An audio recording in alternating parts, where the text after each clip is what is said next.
അമ്മേ പരിശുദ്ധമ്മേ, അമ്മേ പരിശുദ്ധമ്മേ, ദൈവമാതാവേ, അന്ന് അങ്ങ് കൃപാസനത്തിൽ പ്രത്യക്ഷപ്പെട്ട് വരാൻ പോകുന്ന മഹാദുരന്തത്തിൽ നിന്ന് രക്ഷപ്പെടാനും എല്ലാവർക്കും വേണ്ടി പ്രാർത്ഥിക്കുവാനും ആവശ്യപ്പെട്ടിട്ട് 20 വർഷം കഴിഞ്ഞ ഈ വേളയിൽ കൃപാസനത്തിലൂടെ ഞങ്ങൾക്കും ഈ ദേശത്തിനും അങ്ങ് മധ്യസ്ഥം തേടി തന്ന എല്ലാ അനുഗ്രഹങ്ങൾക്കും കൃപകൾക്കും ഞങ്ങളിപ്പോൾ ഹൃദയം നിറഞ്ഞ നന്ദി പറയുന്നു. അമ്മേ പരിശുദ്ധമ്മേ, ജപമാല മാതാവേ, സകല കൃപാസനം പ്രാർത്ഥനയോടും ചേർത്ത് ഞങ്ങളിപ്പോൾ പ്രാർത്ഥിക്കുന്ന ഈ കുടുംബത്തിന്റെ പ്രത്യേക നിയോഗം. പ്രാർത്ഥന ആവശ്യം മക്കളെ, അമ്മയുടെ പ്രത്യക്ഷീകരണത്തിന്റെ ഈ ദ്വാദശക വേളയിൽ ഞങ്ങൾക്ക് സാധിച്ചു തരുവാൻ കനിയണമേ. ആമേൻ. വിശ്വാസ പ്രമാണം.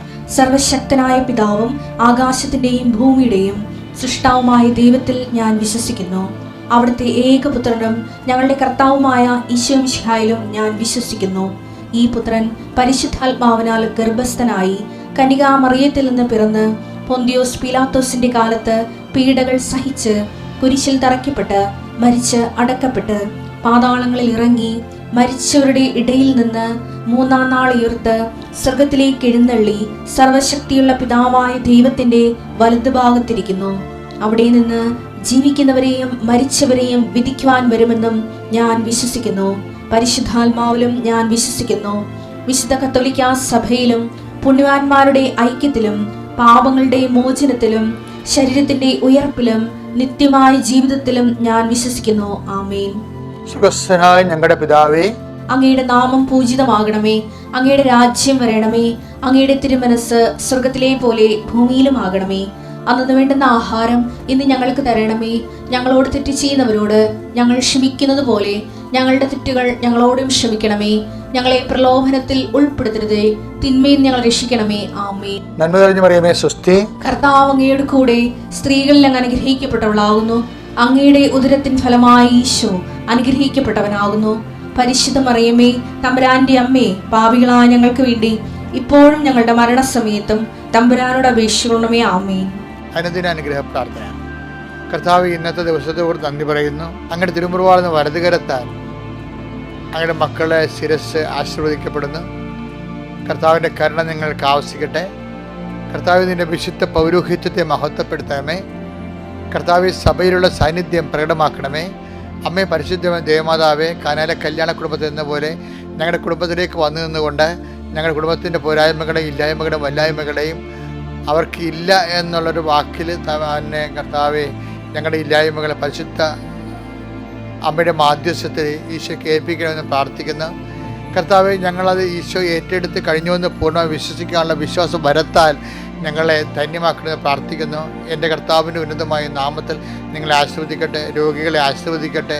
പീഡിതരെ ആശീർവദിക്കട്ടെ. കർത്താവിന് ഉന്നതമായ നാമത്തിൽ അസ്ഥിരോഗങ്ങളുള്ളവർ, മാനസിക വിഭ്രാന്തികളുള്ളവർ, ഉറക്കമില്ലാത്തവർ, നടക്കാൻ പറ്റാത്തവർ, കർത്താവ് കുഴഞ്ഞിരിക്കുന്നവർ, അതുപോലെ തന്നെ പ്രഷറിൻ്റെ അസുഖമുള്ളവർ, ചില കുഴഞ്ഞു വീഴുമെന്ന് തോന്നുന്നവർ, എപ്പിലെപ്സി രോഗികൾ, ചുഴൽ രോഗികൾ, അപസ്മാര രോഗികൾ കർത്താവിൻ്റെ നാമത്തിൽ സ്പർശിക്കട്ടെ. കർത്താവിൻ്റെ വിശുദ്ധമായ രക്തം നിങ്ങളുടെ സ്ഥിരത്തിൽ തളിക്കപ്പെട്ട മാരക രോഗങ്ങൾ, ഡോക്ടർ മരണം വരെ മരുന്ന് കഴിക്കണമെന്ന് പറഞ്ഞിട്ടുള്ള രോഗങ്ങൾ ഇപ്പോഴും ഈശോയുടെ ഉന്നതമായ നാമത്തിൽ കൃപാസന ആൾത്താരെ ജീവനോടെ പ്രത്യക്ഷപ്പെട്ട പരിശുദ്ധ അമ്മയുടെ മാധ്യസ്ഥത്തിൽ മാരക രോഗങ്ങളും തീരാവേദികളും യേശു ക്രിസ്തുവിൻ്റെ നാമത്തിൽ മാറിപ്പോട്ടെന്ന് കൽപ്പിക്കുന്നു. ജീവിത ഭാരങ്ങൾ അധ്വാനിക്കുന്നവരും ഭാരം വഹിക്കുന്നവരും എൻ്റെ അടുക്ക് വരിക. ഞാൻ നിങ്ങളെ ആശ്വസിപ്പിക്കാവുന്ന നല്ല കർത്താവെ, ഇപ്പോഴും ആശ്വാസത്തിന് വലത്ത് കരം കർത്താവെ അങ്ങയുടെ മക്കൾക്ക് അങ്ങ് നീട്ടിക്കൊടുക്കണം പ്രാർത്ഥിക്കുന്നു. ദൈവത്തിൻ്റെ കരുണ നിങ്ങളിലേക്ക് ആവശ്യിക്കട്ടെ. നിങ്ങളുടെ കഴിവിലല്ല, കർത്താവിൻ്റെ കൃപയാൽ നിങ്ങൾ ആശ്വസിപ്പിക്കപ്പെടുകയും അനുഗ്രഹിക്കപ്പെടുകയും ചെയ്യട്ടെ. എവിടെയെങ്കിലും ഞങ്ങളുടെ കഴിവുകളും കപ്പാസിറ്റികളും കുറഞ്ഞു പോവുകയും ഞങ്ങൾക്ക് ഉള്ള ക്ലെയിം നഷ്ടപ്പെടുകയും അവകാശം നഷ്ടപ്പെടുകയും ചെയ്യുമ്പോൾ കർത്താവ് നിന്നെ ഓർക്കാൻ, നിൻ്റെ വചനങ്ങൾ ഓർക്കാൻ, നിൻ്റെ വാക്ക് ഓർക്കാൻ, നിൻ്റെ വാഗ്ദാനം ഓർക്കാൻ, ആ വാഗ്ദാനങ്ങൾ നീ ഞങ്ങൾക്ക് വേണ്ടി നൽകിയിരിക്കുന്ന നിയോഗങ്ങളെ ഓർത്തുകൊണ്ട് നിന്നിൽ മാത്രം ആശ്രയിച്ചുകൊണ്ട് കർത്താവെ ഞങ്ങളുടെ കഴിവിലല്ല നിൻ്റെ കൃപയിലാണെന്നുള്ള സുവിശേഷത്തിൻ്റെ ഏറ്റവും വലിയ വെളിപ്പെടുത്തൽ ആശ്രയിച്ചുകൊണ്ട് നിങ്ങളുടെ എല്ലാ കഴിവുകേടുകളും കഴിവ് നിഷ്പ്രഭമാകുന്ന നിസ്സഹായമാകുന്ന എല്ലാ അവസ്ഥകളിലും കർത്താവ് നിറഞ്ഞു നിൽക്കട്ടെ. ഇന്ന് മുഴുവൻ നിറഞ്ഞു നിൽക്കട്ടെ. പിതാപുത്രനും പരിശുദ്ധാത്മാവ് സർവീശ്വര എന്നേക്കും ആമേൻ. എൻ്റെ പ്രിയപ്പെട്ടവരെ, ഇന്ന് നമ്മൾ കുറേ വചനം പെട്ടെന്ന് ഒറ്റ ശ്വാസത്തിൽ ഒരുപാട് വചനങ്ങൾ കേൾക്കാൻ പോയി. നമ്മൾ ആദ്യം ഞാൻ നിങ്ങളോട് കഴിഞ്ഞ 2 ദിവസം മുമ്പ് പറഞ്ഞായിരുന്നേ, അതായത് വിശ്വാസം നമുക്കെന്ത് പറ്റും, അറിവിൽ നിന്ന് കിട്ടുമെന്ന്. അതാണ് സാക്ഷ്യങ്ങൾക്ക് പ്രാധാന്യം എന്ന് പറഞ്ഞായിരുന്നു അല്ലേ. വിശ്വാസം റോമാ 10:17 വിശ്വാസം കേൾവിയെന്നും കേൾവി യേശുക്രിസ്തുവിനെ കുറിച്ചുള്ള അറിവിൽ നിന്നുമാണ്. അപ്പം യേശുക്രിസ്തുവിനെ കുറിച്ചുള്ള അറിവുകൾ കൂടുന്നതനുസരിച്ച് കൊണ്ട് വിശ്വാസം കൂടും. നമുക്ക് പല അറിവുകളുണ്ട്. അമേരിക്കയെക്കുറിച്ച് അറിയാം, ട്രംപിനെ കുറിച്ച് അറിയാം. പക്ഷേ വിശ്വാസം വർദ്ധിക്കണം നിർബന്ധമില്ല. വിശ്വാസം വർദ്ധിക്കണമെന്നുണ്ടെങ്കിൽ യേശുക്രിസ്തുവിനെ കുറിച്ച് അറിയണം. അതാണ് വിശ്വാസം കേൾവിയെന്നും. ഇപ്പം കേൾവിയെന്ന് വിശ്വാസം ഉണ്ടാകാം എന്ന് പറഞ്ഞാൽ അത് അറിവിൻ്റെ വിശ്വാസമാണ്. പക്ഷേ അറിവിൽ നിന്നുണ്ടാകുന്ന വിശ്വാസങ്ങളുണ്ടല്ലോ, ഒരു കുഴപ്പമുണ്ട് അതിന്. അറിവിൽ നിന്നുണ്ടാകുന്ന വിശ്വാസം കുറച്ച് കഴിയുമ്പോൾ ഇങ്ങനെ അടന്ന് വീഴും, എന്നാൽ ഉറക്കത്തില്ല. ഇപ്പം ചില പിഞ്ചുകളെന്ന് പറയും. എനിക്ക് പണ്ട് ഈ മത്ത വളർത്തുന്ന ഒരു പരിപാടിയുണ്ട്. മത്തക്കുരു കുഴിച്ചിട്ടിട്ട് ഞാൻ എല്ലാ ദിവസവും കുഞ്ഞുനാളിൽ അതിൻ്റെ കൂടെ പോകും. അത് ഓരോ പറമ്പിൽ, ഞങ്ങളുടെ ഓരോ പറമ്പിൽ ഇങ്ങനെ ചുറ്റി കിടക്കുമ്പോൾ എവിടെയാണ് പൂ വരുന്നത് വരുമ്പോൾ അതിൻ്റെ അറ്റത്ത് എവിടെയെങ്കിലും 2-3 പൂ വന്നതിന് ശേഷം പിന്നീട് ഒരു പിഞ്ച് വരുമ്പോൾ അപ്പം തന്നെ ഞാൻ പുല്ലിട്ട് മൂടും. എന്താ കാര്യം അറിയാമോ? പിഞ്ചിന് വെയിൽ തട്ടായിരിക്കാൻ വേണ്ടി. പക്ഷെ പിഞ്ചിന് മൂടുമ്പോൾ വല്ല പ്രാണിയും വന്ന് ചിലപ്പോൾ ആ പിഞ്ചിട്ട് കുത്തും. ചിലപ്പോൾ ഇങ്ങനെ ഒരു പുഴു കുത്തണാണേ, അതോടുകൂടി പിഞ്ച് അടന്നു പോകും. ഈ കേൾവി എന്നുള്ള വിശ്വാസം ചില സ്ഥലത്ത് പിഞ്ച് പോലെ അടന്നു പോകും. അതാ അങ്ങനെ ഒരു കുഴപ്പമുണ്ടത്. പിന്നെ രണ്ടാമത്തെ വിശ്വാസമുണ്ട്. എന്താണ്? പ്രത്യാശ. നമ്മളെ നിരാശരാക്കുന്നില്ല. റോമാ 5:5 പ്രത്യാശ. അതായത് പണ്ടത്തെ അറിവുണ്ട്, ആ അറിവിൽ അനുഭവങ്ങളുണ്ട്, പക്ഷെ നമുക്കത് റിപ്പീറ്റ് ചെയ്തിട്ടിട്ടില്ല. അപ്പം അഗ്നിശോധനയെ അതിജീവിച്ച വിശ്വാസമാണ് ആ പിഞ്ചാൻ അടന്നു പോകാൻ നിൽക്കുന്നത്. അഗ്നിശോധനയെ അതിജീവിച്ച വിശ്വാസം. ഇപ്പോൾ ഒരു വിശ്വാസം ഉണ്ടായി, പക്ഷേ ഈ പ്രാണി വന്ന് കുത്തണ പോലെ ഒരു കുത്തൽ വന്നാലും ചില പിഞ്ചുകൾ അതിനെ അതിജീവിച്ച് വളരും. കാരണം അതിൻ്റെ പ്രതിരോധ ശക്തി അതിൽ തന്നെ ഉണ്ടാകും. അപ്പോൾ നമ്മൾ വിശ്വാസത്തിൻ്റെ അതിജീവനത്തിൻ്റെ പ്രതിരോധ ശക്തി നമ്മുടെ ഉള്ളിൽ തന്നെ ഉണ്ടാകണം. അതെന്താണ്? ആ സ്നേഹം.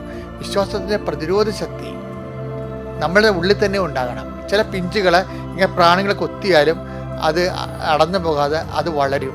എന്താ കാര്യം? ആ പ്രാണികളുടെ വിഷം കയറിയതിനെ പ്രതിരോധിക്കാനുള്ള ശക്തി അതിൽ തന്നെ പ്രകൃതി കൊടുത്തിട്ടുണ്ട്.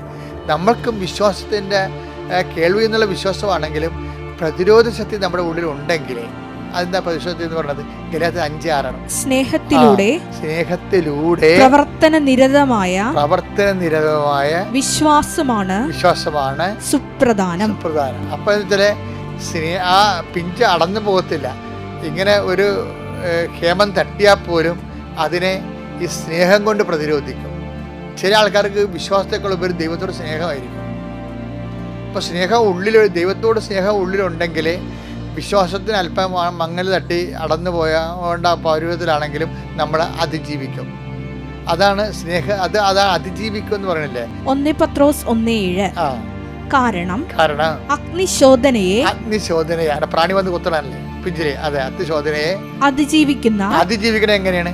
അകത്ത് പ്രതിരോധ ശക്തി ഉണ്ട്. എന്താണ് അത്? ഗലാത്യർ 5:6 അനുസരിച്ചുള്ള സ്നേഹത്താൽ പ്രവർത്തനക്ഷമമായ, നമ്മൾ പ്രവർത്തിക്കുന്നത് എന്തുകൊണ്ടാണ്? ദൈവസ്നേഹത്താലാണ്. അപ്പൊ സ്നേഹത്തെ പ്രവർത്തനക്ഷമമായ വിശ്വാസത്താൽ നശ്വരമായ സ്വർണത്തേക്കാൾ അഗ്നിശോധനയെ സ്നേഹത്താൽ പ്രവർത്തനക്ഷമമായ വിശ്വാസത്താൽ അതിജീവിക്കുന്ന നശ്വരമായ സ്വർണത്തേക്കാൾ വിലയേറിയതാണ് പരീക്ഷകളെ അതിജീവിക്കുന്ന നിങ്ങളുടെ വിശ്വാസം. ഈ പരീക്ഷകളാണ് ഈ പ്രാണി എന്ന് പറയുന്നത്. പിഞ്ചിൽ വന്ന് പ്രാണി കൊത്തും. പിഞ്ചെന്ന് പറയുന്നത് എന്താണ്? പൂവിൽ നിന്ന് വരുമ്പോൾ ചെറിയൊരു കാ പോലെ വരുന്ന സംഭവത്തിനാണ് പിഞ്ചെന്ന് പറയുന്നത്. അപ്പൊ അതിൽ ചില സമയത്ത് പ്രാണികൾ വന്ന് കൊത്തുന്ന അഗ്നിശോധന ഉണ്ടാവും. ചില കായകൾ ചിലത് അപ്പത്തിന് അടന്നു വീഴും, ചിലത് അതിനെ അതിജീവിച്ചു കൊണ്ടുവരും. തണ്ട് മൂപ്പത്തനുസരിച്ചുകൊണ്ട് പിഞ്ചുകൾ അടരാതിരിക്കും. മറ്റൊരു തണ്ടിന് മൂപ്പെത്തുന്ന വിചാരിച്ചുകൊണ്ട് ആദ്യത് തണ്ട് ഇളയതാണെങ്കിൽ ചിലപ്പോൾ അടന്നു പോകും. അപ്പോൾ നട്ടല് എന്ന് പറയണതും തണ്ട് മൂപ്പത്തെന്ന് പറയണതും അഗ്നിശോധന അതിജീവിക്കണമെന്ന് പറയണതും ഒരു വ്യാവഹാരിക ഭാഷയാണ്. എന്ന് വെച്ച് കഴിഞ്ഞാൽ നമ്മൾക്ക് ദൈവസ്നേഹത്താൽ നമ്മൾ ഊട്ടി ഉറപ്പിക്കപ്പെട്ട് കഴിഞ്ഞാൽ നമുക്ക് അതിജീവിക്കാൻ പറ്റും. അപ്പോൾ ദൈവം നോക്കണമെന്ന് വെച്ച് കഴിഞ്ഞാൽ ഇതുപോലെ അതിജീവിത വിശ്വാസമുണ്ട്, അതിജീവിച്ച വിശ്വാസം. അപ്പോൾ നമ്മൾ ഈ ക്രോണോളജിക്കലായിട്ട് വളരുമ്പോൾ നമ്മൾക്ക് ഒരു 10-20 വയസ്സ് 25 വയസ്സാകുമ്പോഴത്തേന് ചിലർക്ക് അതിജീവിച്ച വിശ്വാസമുണ്ട്. അവർക്ക് എന്ത് തകർച്ച വന്നാലും കുലുങ്ങത്തില്ല. എന്താ കാര്യം? അവർക്ക് സ്നേഹത്താൽ പ്രവർത്തനക്ഷമ വിശ്വാസത്തിൻ്റെ ആന്തരിക അനുഭവങ്ങളുണ്ട്. എൻ്റെ ദൈവം ഇതെവിടെയെങ്കിലും കൊണ്ടുപിടിച്ച് കെട്ടും, ഞാൻ വിഷമിക്കാൻ അനുവദിക്കത്തില്ല, അവന് നിർമ്മലൻ അഴിഞ്ഞു പോകാൻ അനുവദിക്കത്തില്ല എന്നൊക്കെ പറയത്തില്ല. അത് അനുഭവമാണ്. Take the word. സങ്കീർത്തനം 16:10. അവിടുന്ന് എന്നെ പാതാളത്തിൽ തള്ളുകയില്ല, അങ്ങയുടെ പരിശുദ്ധൻ ജീർണിക്കാൻ അനുവദിക്കുകയില്ല. വലിയ പ്രത്യാശയാണത്. അത് സ്നേഹത്താൽ പ്രവർത്തനക്ഷമമായ വിശ്വാസത്തിൽ നിന്ന് ഒരു വ്യക്തി നേടിയെടുക്കുന്ന പ്രത്യാശയാണ്. അത് വിശ്വാസം പ്രത്യാശയാൽ പരിപുഷ്ടമായിരിക്കുകയാണ്. അതുകൊണ്ടാണ് തൻ്റെ നിർമ്മലൻ അഴിഞ്ഞു പോകാൻ അനുവദിക്കത്തില്ലെന്ന് സ്വയം പ്രഖ്യാപിക്കുന്നതിൻ്റെ കാരണം ഇതാണ്. സ്വയം ഉള്ളതൊരു പ്രഖ്യാപനമാണ് ശരിക്കും പറഞ്ഞാൽ. ഇതൊക്കെ പ്രാർത്ഥനകളെല്ലാം പ്രത്യാശ നിർഭരമായ പ്രാർത്ഥനകൾ സുവിശേഷത്തിൻ്റെ പ്രഖ്യാപനമാണ്. ആ ജീവിതം അതിൻ്റെ വാഗ്ദാനങ്ങൾ പ്രാപിക്കുകയും ചെയ്യും, തദാനുസാരമുള്ള വാഗ്ദാനങ്ങൾ പ്രാപിക്കുകയും ചെയ്യും. അപ്പോഴേ ഓരോ നിമിഷം ദൈവം ആഗ്രഹിക്കുന്നത് അറിവിൽ നിന്ന് പ്രത്യാശയിലേക്ക്, നിൻ്റെ വിശ്വാസം അറിവിൽ നിന്ന് പ്രത്യാശയിലേക്ക്, വിശ്വാസം പ്രത്യാശയിൽ നിന്ന് ദൈവസ്നേഹത്തിലേക്ക്, ദൈവസ്നേഹത്തിൽ നിന്ന് അനുഭവത്തിലേക്കും അതിജീവനത്തിലേക്കും നീ അതിജീവിച്ച് വളരണമെന്നാണ് കർത്താവ് ആഗ്രഹിക്കുന്നത്. അതിനുവേണ്ടിയാണ് ഓരോരോ നെഗറ്റീവ് ഫീലിങ്സ് അനുഭവങ്ങളൊക്കെ ജീവിതത്തിൽ വരണത്. അതിന് നിങ്ങൾ പോസിറ്റീവായിട്ടാണ് സമീപിക്കേണ്ടത്. 91 സങ്കീർത്തനം 2-ാം തിരുവചനം. സങ്കീർത്തനം 91:2. കർത്താവിനോട് എന്റെ സങ്കേതവും എന്റെ കോട്ടയും ഞാൻ ആശ്രയിക്കുന്ന എന്റെ ദൈവവും എന്ന് പറയും. കർത്താവ് ആണ് ഈ പാറയെന്ന് പറയുന്ന ആള്. സങ്കേതം എന്ത് സംഭവിച്ച ഈജിപ്തുകാർ ഇപ്പോൾ ഈ 91 സങ്കീർത്തനമില്ലേ, അതൊരു യുദ്ധ സങ്കീർത്തനത്തിൻ്റെ ഒരു യുദ്ധകാല പരിസ്ഥിതിയിൽ എഴുതിയ ഒരു സങ്കീർത്തനമാണ്. നമുക്ക് വാർ ടൈമില്ലേ, വാർ റൂം എന്നൊക്കെ പറയുന്നത്, വാർ ടൈം എന്നൊക്കെ പറഞ്ഞിട്ട് ഒരു യുദ്ധകാല പരിസ്ഥിതിയിൽ കുരുക്കപ്പെട്ട ഒരു സങ്കീർത്തനമാണ്. അതിൻ്റെ അകത്താണ് പറക്കുന്ന അസ്ത്രമൊക്കെ വരണത്. അതിൽ നിന്നാണ് പറഞ്ഞിരിക്കുന്നത് കർത്താവ് എൻ്റെ റീഡ് അഗെയിൻ കർത്താവിനോട് എന്റെ സങ്കേതവും എന്റെ കോട്ടയും ഞാൻ ആശ്രയിക്കുന്ന എന്റെ ദൈവവും എന്ന് പറയും.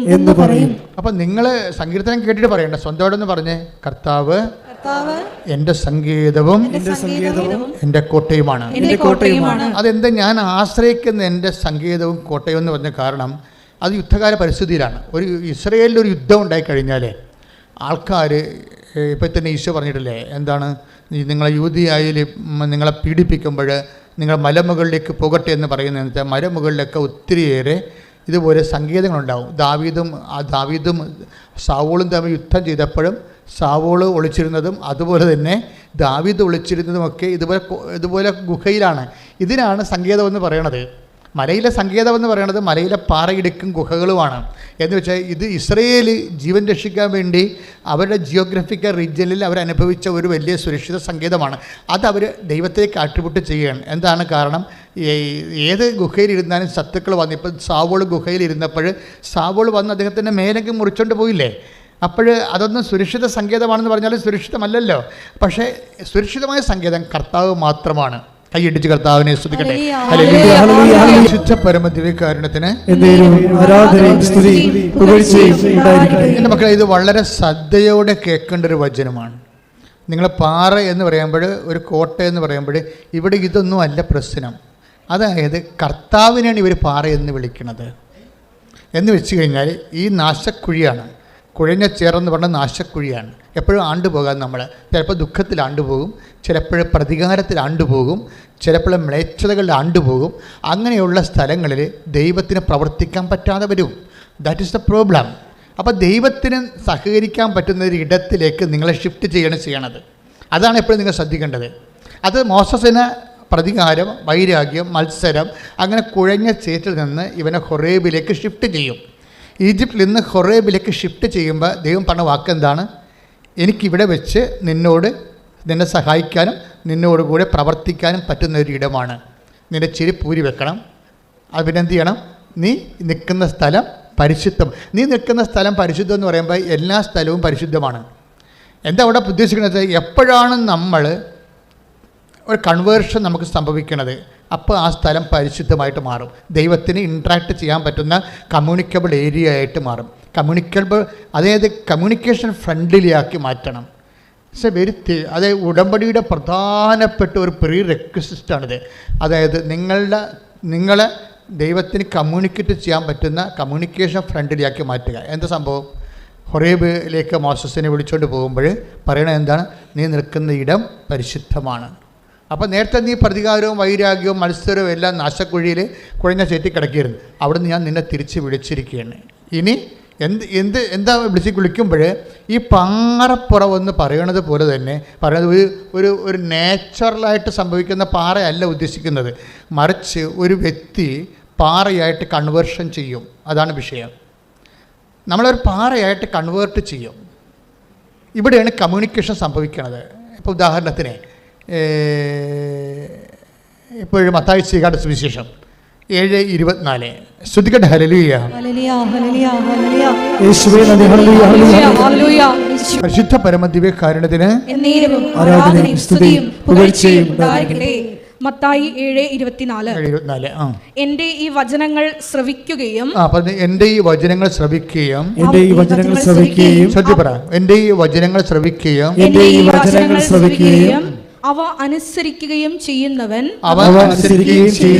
പാറമേൽ ഭവനം പണിത വിവേകമതിയായ മനുഷ്യന് തുല്യനായിരിക്കും.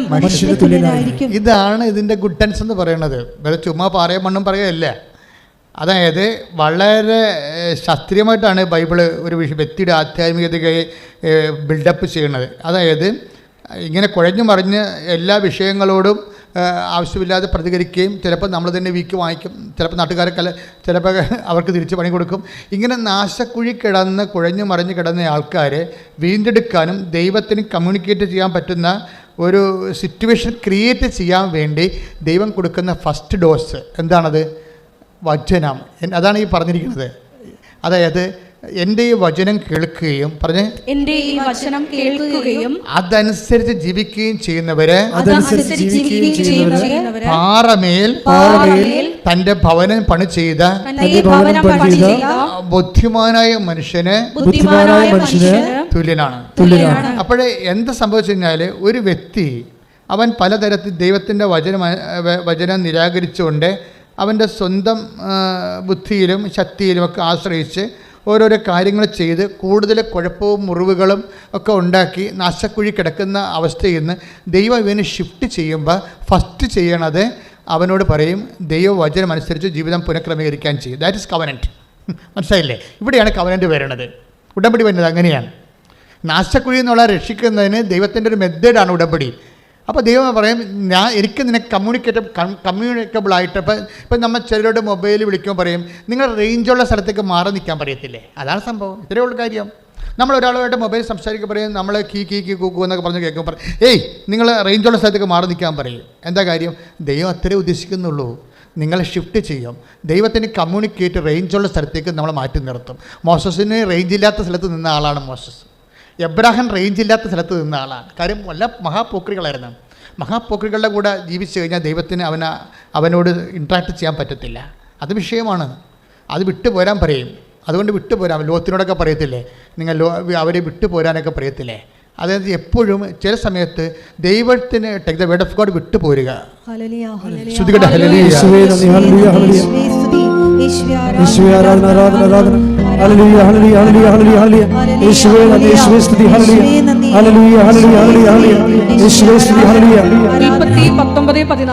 ഉടനെ ലോത്ത് തന്റെ പുത്രിമാരെ വിവാഹം ചെയ്യാൻ എന്നവരുടെ അടുത്ത് ചെന്ന് പറഞ്ഞു, എഴുന്നേറ്റ് ഉടനെ ഈ സ്ഥലം വിട്ടുപോവുക, കർത്താവ് ഈ നഗരം നശിപ്പിക്കാൻ പോകുക. അപ്പോൾ കർത്താവ് നശിപ്പിക്കാൻ പോകുന്ന സ്ഥലത്ത് നിന്ന് വിട്ടുപോരാൻ ഷിഫ്റ്റ് ചെയ്യാൻ പറയും.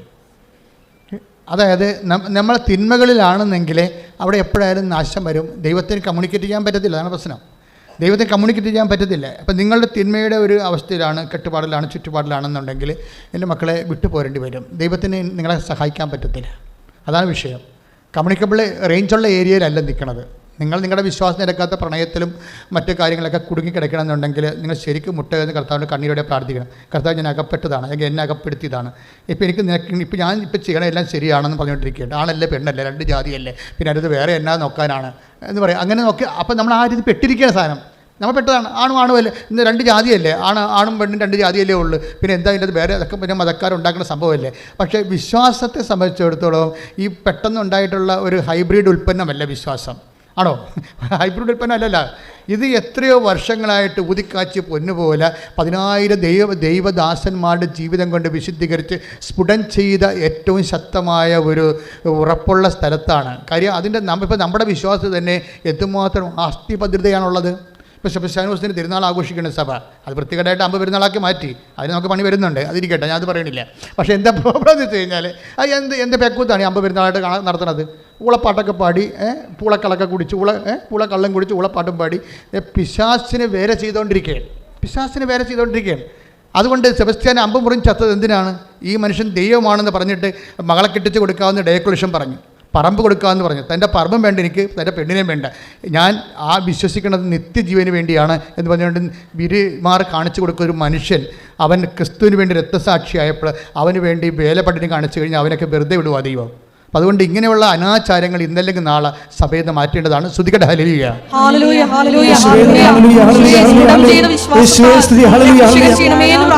വിശുദ്ധ പരമ ദിവ്യകാരുണ്യത്തിന് അപ്പോൾ കമ്മ്യൂണിക്കബിൾ ഏരിയ, റേഞ്ചുള്ള ഏരിയ, ദൈവത്തിന് നിങ്ങളെ രക്ഷിക്കാൻ കഴിയുന്ന ഇടത്തിലേക്ക്, അതാണ് ഉടമ്പടി ആദ്യം ചെയ്യണത്. ഉടമ്പടി എന്താ ചെയ്യണത്? അനുതപിക്കുക, അനുസരിച്ചാൽ നിങ്ങൾ അത്ഭുതം പ്രാപിക്കും. അതാണ് സംഭവം. ആദ്യം അനുതാപത്തിലേക്കാണ് വരുന്നത്. അപ്പം അതുകൊണ്ട് എന്താ ചെയ്യുന്നത്? അനുതാപം എന്ന് പറയുമ്പോൾ നമ്മുടെ ധ്യാന ഗുരുക്കന്മാർ പൊതുവെ പറയുന്ന ഒരു അനുതാപമല്ല.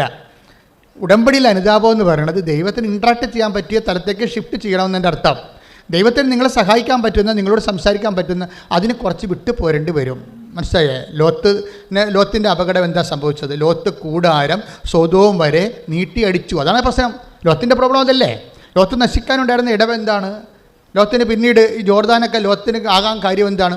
ദൈവത്തെ സംബന്ധിച്ചിടത്തോളം ജോർദാൻ കിട്ടിയോ അല്ലെങ്കിൽ മരുഭൂമി കിട്ടിയോ എന്നല്ല. മരുഭൂമി കിട്ടി, എബ്രാഹാം തെളിഞ്ഞു പോവുകയും ചെയ്തു. ജോർദാൻ അന്ന് നനച്ച് വളർത്തപ്പെട്ട പുരയിടങ്ങൾ കിട്ടിയ ലോത്ത് നശിക്കുകയും ചെയ്തു. എൻ്റെ മക്കളെ, നാശവും നന്മയൊക്കെ അന്തിമമായി തീരുമാനിക്കുന്ന കർത്താവാണ്. അപ്പോൾ കർത്താവിൻ്റെ വചനം അനുസരിച്ച് നമ്മുടെ ജീവിതം പുനഃക്രമീകരിക്കുമ്പോഴാണ് നമ്മുടെ പ്രതികൂല സാഹചര്യങ്ങളെ കർത്താവ് അനുകൂലമാക്കുന്നത്. പ്രേക്ഷിച്ചവരോട് ശ്രുതികട ഹല്ലേലൂയ. പരിശുദ്ധ പരമ ദിവ്യകാരുണ്യത്തിന് പരിശുദ്ധ പരമ ദിവ്യകാരുണ്യത്തിന് പരിശുദ്ധ പരമ ദിവ്യകാരുണ്യത്തിന് ബൈബിളിലെ ശക്തമായൊരു വേർഡാണ് ഞാൻ അന്വേഷിക്കുന്നത്. ലോത്ത് സൊദോം വരെ തൻ്റെ കൂടാരം നീട്ടി നിർമ്മിച്ചു. ലോത്തിൻ്റെ ജീവിതത്തിൽ വന്ന ഏറ്റവും വലിയ മിസ്റ്റേക്ക് ഈ അവരുടെ കൂട്ടുകെട്ടില്ലേ, സൊദോമിൻ നിവാസികളെക്കുറിച്ച് അറിയാമല്ലോ. ദൈവം നശിപ്പിക്കാൻ വേണ്ടി വെച്ചിരുന്ന ഒരു സമൂഹമാണ്. ഈ കാലങ്ങളിലെ ഏറ്റവും വലിയ സഭയിൽ സംഭവിച്ച ഈ കാലങ്ങളിലെ ഏറ്റവും വലിയ ദയനീയാവസ്ഥ എന്താണെന്ന് വെച്ച് കഴിഞ്ഞാൽ ഹോമോസെക്സ്വൽസിൻ്റെ വിവാഹം ജർമ്മൻ മെത്രാന്മാർ ബ്ലസ് ചെയ്തതാണ്. അതാണ് ഈ നൂറ്റാണ്ടിലെ ഏറ്റവും വലിയ വിപത്തെന്ന് പറയുന്നത്. സൊദോം നിവാസികളാണ് പുരുഷന്മാരും തമ്മിൽ ഇണചേർന്നിരുന്നത്, സ്ത്രീകളും തമ്മിൽ ഇണചേർന്നത്. ദൈവം അതിനെ മ്ലേച്ഛമായിട്ട് നശിപ്പിച്ച സ്ഥലമാണ്. ഈ നാശത്തിൻ്റെ സംസ്കാരം വീണ്ടും ഈ കാലങ്ങളിൽ രൂപപ്പെട്ടു വന്നത് ചില മെത്രാന്മാർ അതിനെ ആശീർവദിച്ചു. അപ്പോൾ ഞാൻ ഓർത്ത്, എൻ്റെ ദൈവമേ, ബെനഡിക്ട് 16 മാർപ്പാപ്പയായിരുന്നെങ്കിൽ തീർച്ചയായിട്ടും അദ്ദേഹം ചാർജിലുണ്ടായിരുന്നെങ്കിൽ അദ്ദേഹം അതിനെ റിയാക്ട് ചെയ്തേനാ. സത്യത്തിന് സൂക്ഷിപ്പുകാർ ആവശ്യമുണ്ട്.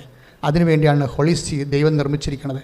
അപ്പോൾ അതിൻ്റെ ദൗത്യം ഏറ്റെടുത്ത് ഈ കാലഘട്ടത്തിൽ ദൈവത്തിന് സാക്ഷികളായി പരിഷ്കരിക്കാൻ അത് ശക്തമായ സമയത്ത് മനുഷ്യൻ്റെ മുഖം നോക്കാതെ വിശുദ്ധിക്ക് വേണ്ടിയും സത്യത്തിന് വേണ്ടി നിലനിൽക്കാൻ സഭയെ ശക്തിപ്പെടുത്താൻ വേണ്ടി ശ്രുതികട ഹല്ലേലൂയ.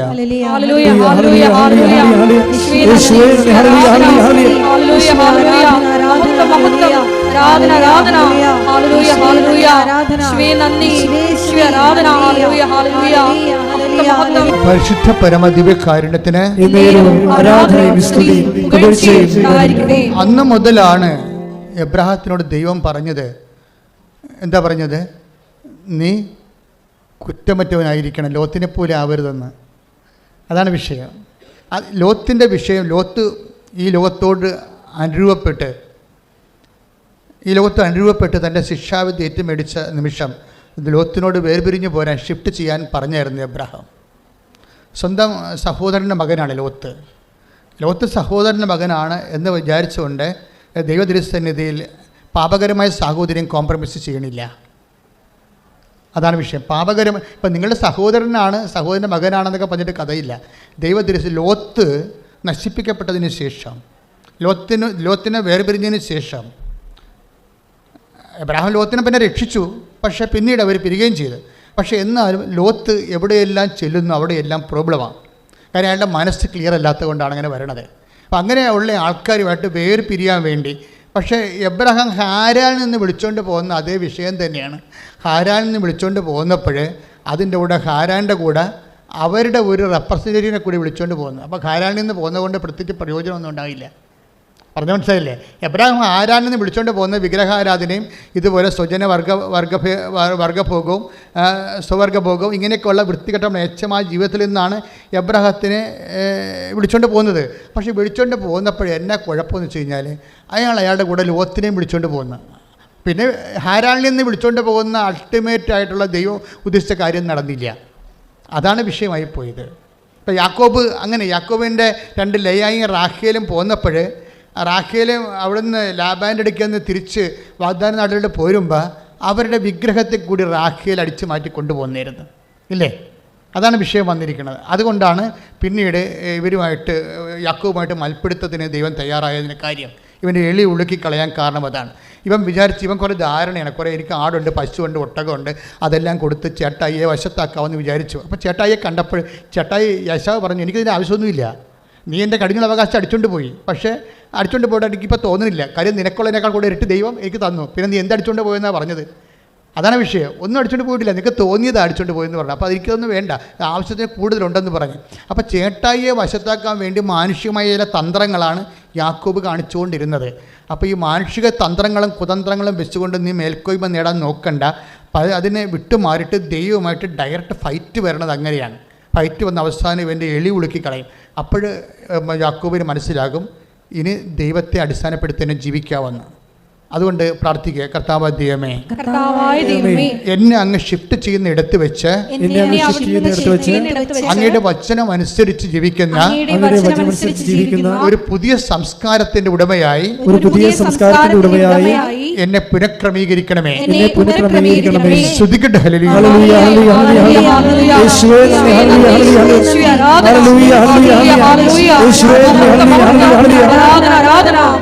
ഒത്തിരിയേറെ കാര്യങ്ങൾ മനസ്സിൽ വെച്ചുകൊണ്ടാണ് എബ്രഹാത്തിനോട് ദൈവം ഉടമ്പടി ചെയ്യണത്.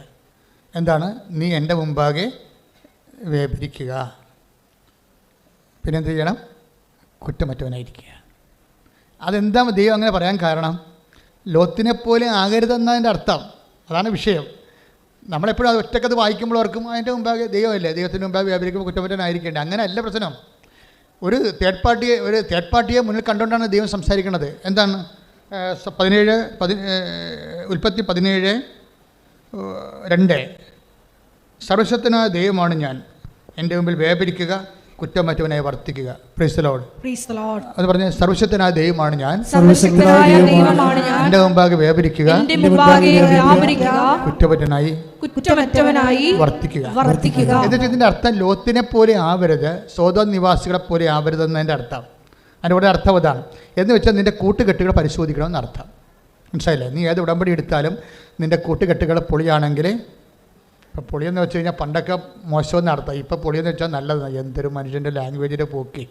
അപ്പം നിൻ്റെ കൂട്ടുകെട്ടുകൾ മോശമാണെങ്കിൽ തീർച്ചയായിട്ടും നിൻ്റെ ഉടമ്പടി അത് ബാധിക്കും. അതാണ് വിഷയം. കാര്യം ലോത്തിന് സംഭവിച്ചത് എന്താണ്? അവൻ കൂടാരമടിച്ചപ്പോൾ സോദോമിനോട് ചേർത്ത് വെച്ച് കൂടാരമടിച്ചു. അതാണ് വിഷയം. അപ്പോൾ നമ്മൾ സ്വതം നിവാസികളെ അതുപോലെയുള്ള ആൾക്കാരുടെ മാനസികാവസ്ഥ, വിശ്വാസമില്ലാത്തവരുണ്ടാവും, വിശ്വാസം എതിർക്കുന്നവരുണ്ടാകും. അപ്പോൾ ഇങ്ങനെയുള്ളവരോടൊക്കെ ഗുഡ് ബൈ പറയണം ശരിക്കും. അത് ഭയങ്കര വിഷയമാണ്. ഉടമ്പടി കാലത്ത് നമ്മൾ ചെയ്യേണ്ട ഒരു കാര്യമാണ് ഈ ഡിറ്റാച്ച്മെൻ്റ് എന്ന് പറയണത്. അപ്പോൾ വിശ്വാസ സംബന്ധമായ കാര്യങ്ങൾക്ക് എപ്പോഴും എതിർപ്പ് പറയുന്നവരും വിശ്വാസത്തെക്കുറിച്ച് യാതൊരു ഗ്രാഹ്യമില്ലാത്തവരും അവരോടൊക്കെ നമുക്ക് സഹവർത്തത്തിൻ്റെ ഒരു ആവശ്യമില്ല. എന്താ കാര്യം? ഉടമ്പടിയുടെ കാലമെന്ന് പറയുന്നത് ദൈവത്തിൻ്റെ വചനം അനുസരിച്ച് ജീവിക്കാനുള്ള കാലമാണത്. കാര്യം ദൈവവും നീയും തമ്മിലുള്ള ഒരു സ്വകാര്യതയുടെ ഭാഗമായിട്ടാണ് അത് ഡെവലപ്പ് ചെയ്ത് വരുന്നത്. അതിനെ എന്താ ദൈവം ഉദ്ദേശിക്കുന്നത്? നാശക്കുഴിയിൽ നിന്ന് നിന്നെ പാറമേൽ ദൈവം നിർത്താൻ പോവുകയാണ്. കഴിഞ്ഞ ദിവസങ്ങളിലെ ഒരു ചേച്ചി ഒരു സാക്ഷ്യം പറഞ്ഞു. അതായത് ഒരു വയനാട്ടിലെ ഒരു ചെടുത്തിയുടെ സാക്ഷ്യമാണ്, ഞാൻ കേട്ടതാണ്. അതായത് അനിത എന്നാ ചേച്ചിയുടെ പേര്. അപ്പോൾ അവരുടെ സാക്ഷ്യം എന്ന് പറയണത്, അവർ ഉടമ്പടി എടുത്ത ഉടനെ ഒരു സ്വപ്നം കാണും. സ്വപ്നം കണ്ടു വെച്ച് കഴിഞ്ഞാൽ അവർ ഒരു പാറപ്പുറത്ത് കയറ്റി നിർത്തും. ദൈവം ഒരു പാറപ്പുറത്ത് കയറ്റി നിർത്തും. എന്നിട്ട് പെട്ടെന്ന് 2 ചിറകുകൾ അവർക്ക് കൊടുക്കും. ഇവർ ഒരു പ്രേക്ഷിതയാണ് ശരിക്കും, ആ സ്ഥലത്തുള്ള സഭാപ്രവർത്തകയാണ്. അപ്പോൾ ദൈവത്തിൻ്റെ വചനമൊക്കെ അനുസരിച്ച് ജീവിക്കുന്ന പാർട്ടിയാണ്. പക്ഷെ അവരൊന്ന് ഉടമ്പടി എടുക്കാൻ കാരണം അവരുടെ ഒരു മകൾ 2 മക്കളുണ്ട്. 2 മക്കൾ, ഒരു മക്കൾ രണ്ടും ഒരേ സമയത്ത് ഇരട്ടസന്തതികളാണ്. ഒരേ സമയത്ത് ഇങ്ങനെ പഠിച്ചു വരികയാണെങ്കിലും ഒരു കൊച്ചിന് ഫിസിക്കലി ഹാൻഡിക്യാപ്പാണ്. അപ്പോൾ അവളോട് ഡിസ്കണ്ടിന്യൂ ചെയ്യാൻ പറഞ്ഞു. അപ്പോൾ ഇരട്ടസന്തതികൾ ഒരുമിച്ച് പഠിച്ചുകൊണ്ട് പോകുമ്പോൾ അവസാനം 10ാം ക്ലാസ്സിൽ എത്തുമ്പോൾ ഒരുത്തിക്ക് പരീക്ഷ എഴുതാൻ പറ്റത്തത് പറയുമ്പോൾ എന്ത് സങ്കടമായിരിക്കും. അപ്പോൾ അതാണ് അവരൊന്ന് ഉടമ്പടി എടുക്കുന്നത്. അതാണ് അവരുടെ സങ്കടം, അതാണ് ഉടമ്പടി എടുക്കുന്നത്. പിന്നെ അവിടെ ചേട്ടൻ്റെ വീടുണ്ട്, ഭയങ്കര ഒത്തിരി കല്യാണങ്ങളും വീട് തറവാട്ടിൽ ഒത്തിരി വിഭവം ഒരുമിച്ച് താമസിച്ചതും ഒത്തിരിയേറെ അടിയന്തരമൊക്കെ നടന്ന പഴയൊരു വീടാണ്. പക്ഷേ ഒരിക്കലും ആ വീടൊന്ന് പൊളിച്ചു പണിയാനോ അവിടെ ഒന്ന് നല്ലവണ്ണം ഒരു മനുഷ്യനെ അന്തസ്സോട് ജീവിക്കാനോ പറ്റണില്ല. അപ്പോൾ അതും അവർ ഉടമ്പടി വിഷയമാക്കി. ഒരിക്കലും നടക്കാത്ത കാര്യമായതുകൊണ്ട് അതും ഉടമ്പടി വിഷയമാക്കി. ഈ ഹാൻഡിക്യാപ്ഡായിട്ടുള്ള മകൾക്ക് എങ്ങനെയെങ്കിലും അവളുടെ വിദ്യാഭ്യാസം നഷ്ടപ്പെട്ടു പോയല്ലോ, അതൊന്ന് റീക്രിയേറ്റ് ചെയ്യാൻ വേണ്ടിയാണ് ഉടമ്പടി എടുത്തത്. പക്ഷേ ഉടമ്പടി എടുത്ത് കഴിയുമ്പോൾ അവർക്ക് കിട്ടുന്ന മെസ്സേജ് എന്താണ്? അവരെ ഒരു പാറപ്പുറത്തേക്ക് ദൈവം കയറ്റി നിർത്തുന്നതാണ്. പിന്നെന്താണ്? 2 ചിറകുകൾ നൽകപ്പെടുന്നു. ഉടമ്പടിയിൽ എപ്പോഴും ആൾക്കാർ സ്വപ്നം കാണും. ഞാനും കണ്ടിട്ടുണ്ട് സ്വപ്നം, ചിറകുള്ള മാതാവിനെ. അത് ചിറകുള്ള ഇപ്പം നടന്നു വരണ കാര്യവും പറന്നു പോകുന്ന കാര്യവും സ്പീഡിന് വ്യത്യാസമുണ്ടല്ലേ? ഈ സ്പീഡാണ് ഉദ്ദേശിക്കുന്നത്. അതായത് പക്ഷേ പാറപ്പുറത്ത് കയറ്റി നിർത്തിയിട്ട് മാത്രമേ നിനക്ക് സ്പീഡ് ഉണ്ടാകത്തുള്ളൂ. ഈ കുഴഞ്ഞ ചേറ്റിൽ കിടന്ന് നിനക്ക് സ്പീഡ് കിട്ടത്തില്ല. നീ ആൾക്കാരുമായിട്ട് ഗുസ്തിയും വഴക്കവും വൈരാഗ്യവും മത്സരവും പ്രതികാരവും ഒക്കെ ആയിട്ട് ഇങ്ങനെ ചേറ്റിലെ നശക്കുഴി കിടന്നാൽ ഉടമ്പടി നിന്നെ പെട്ടെന്ന് പാറപ്പുറത്തേക്ക് കയറ്റി നിർത്തും. എന്താണ് പാറപ്പുറം എന്ന് പറയണത്? 4:7-24 എന്താണ്? ദൈവവചനം കേൾക്കുകയും അതനുസരിച്ച് ജീവിക്കുകയും ചെയ്യുന്നവരെ പാറമേൽ തന്റെ ഭവനം പണി ചെയ്ത ബുദ്ധിമാനായ മനുഷ്യന് തുല്യമാണ്. അപ്പൊ പാറമേൽ പണി ചെയ്യുകയാണ് ചെയ്യണത്. അതിന് ബുദ്ധിപരമായ വിഷയമായിട്ടാണ് ദൈവം കാണുന്നത്. ഇൻ്റലക്ച്വൽ ഏർപ്പാടാണത്, ബുദ്ധിപരമാണ്, ഇമോഷണൽ അല്ല. ചൊല്ലുകയാണെങ്കിൽ ഇമോഷണലാണ് ഇല്ലേ? ആൾക്കാർ ചൊല്ലുമല്ല പ്രാർത്ഥനകളൊക്കെ, ഇമോഷണലായിട്ടൊക്കെ ചെല്ലും. കുരിശിൻ്റെ വഴിയൊക്കെ ചെല്ലി ആൾക്കാർ കരയണം കണ്ടിട്ടില്ലേ? അപ്പോൾ കുരിശിൻ്റെ വഴി പിന്നെ ചിലപ്പോൾ സമയത്ത് ഭാഷാപരത്തി പ്രാർത്ഥിച്ച് ആൾക്കാർ വിറച്ചു തുള്ളും, ചിലപ്പോൾ കരയും, ചിലപ്പോൾ അങ്ങനെ ഒത്തിരി കാര്യങ്ങൾ ആൾക്കാർ കാണിക്കും. ഇമോഷണലാണ് അതെല്ലാം. പക്ഷേ കർത്താവ് പറയണത് ഉടമ്പടി ജീവിതം ഇമോഷണൽ അല്ല, ഇൻ്റലക്ച്വലാണ്. അതാണ് വിഷയം. ചൊല്ലണ കാര്യങ്ങളല്ല, ഇമോഷണലാണ്. മനസ്സിലായില്ലേ? എത്രയും തുള്ള മതം 1000 പ്രാവശ്യം ചൊല്ലിയെന്നൊക്കെ പറയത്തില്ലേ? ചൊല്ലണ കാര്യം ഇമോഷണലാണ്. പക്ഷേ എന്താ പ്രശ്നം വെച്ച് കഴിഞ്ഞാൽ അതുകൊണ്ട് നീ ഒരു പാറപ്പുറത്തൊന്നും ആകത്തില്ല. അതാണ് വിഷയം. അതാണ് ഈ നാശക്കുഴി കിടന്ന് തന്നെ നിനക്ക് ചെല്ലൊക്കെ ചെയ്യാൻ പറ്റും. പക്ഷേ ഉടമ്പടി കൊണ്ട് ഉദ്ദേശിക്കുന്നത് പാറമേൽ തൻ്റെ ഭവനം പണി ചെയ്യണതാണ്, ചെല്ലുകയല്ല. ബുദ്ധിമാനായ മനുഷ്യന് തുല്യനാണ്. അപ്പോൾ ഉടമ്പടി ഒരു ഇൻ്റലക്ച്വൽ ആയിട്ടുള്ള ഒരു ഏർപ്പാടാണ്. പാറ ഉണ്ടാകണതും ഈ ഒരു മനുഷ്യൻ ദൈവത്തിൻ്റെ വചനം അനുസരിച്ച് കൊണ്ട് ജീവിതം പുനഃക്രമിച്ച് കഴിയുമ്പോൾ അവൻ പാറമേലായി. പിന്നെ ഉടനെ സ്പീഡ് നൽകും, ചിറക് നൽകും. അതാണ് വിഷയം. എന്ന് വെച്ച് കഴിഞ്ഞാൽ അപ്പോൾ ആ ബദിരിയായ കൊച്ച് അമ്മയോട് പറയും, അമ്മ ഞാനൊരു സ്വപ്നം കണ്ട് എനിക്ക് 84% മാർക്ക് കിട്ടിയെന്ന് പറഞ്ഞ്. അപ്പോൾ അമ്മ പറഞ്ഞ് നിനക്ക് 84% മാർക്ക് കിട്ടത്തില്ല, പക്ഷെ നീ ജയിക്കും, നിന്നെ പരീക്ഷയ്ക്ക് അവരെടുക്കുമെന്ന് പറഞ്ഞു. അതാണ് വിഷയം. അമ്മക്ക് കിട്ടിയിരിക്കുന്ന മെസ്സേജ് അതാണ്. പക്ഷേ 84% മാർക്ക് ചേച്ചിക്കാണ് കിട്ടിയത്, ഹാൻഡിക്യാപ്പ് അല്ലാത്ത ചേച്ചിക്ക്. പക്ഷേ ഹാൻഡിക്യാപ്പ് ഇവൾക്ക് കിട്ടിയിരിക്കുന്ന 79% മാർക്ക് കിട്ടി. കൈയിടിച്ച് കിടത്ത